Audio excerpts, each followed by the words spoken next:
আজকে আপনাদের সাথে শেয়ার করব ঈদের পরবর্তী কষ্ট।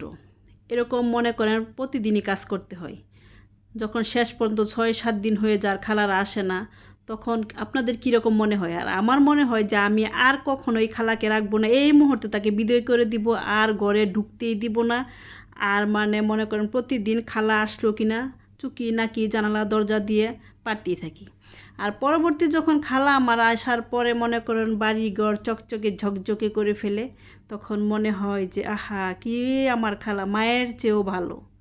এরকম খালা কার ভাগ্যে জুটে? তখন কি মনে হয় 2 কাপ চা বানিয়ে আমি আর খালা বসে বসে খাবো। হয় কতক্ষণ খাটে বসবো, না হয় ছুপায় বসবো। কী যে করবো খালাকে, না মাথায় রাখবো না তারে কলিজাতে ধরে রাখবো। এরকম মনে হয়। আপনাদের কীরকম মনে হয়? আমার মায়ের চেয়েও দামি যে খালা, তাকে নিয়ে অবশ্যই কমেন্ট করে জানাবেন।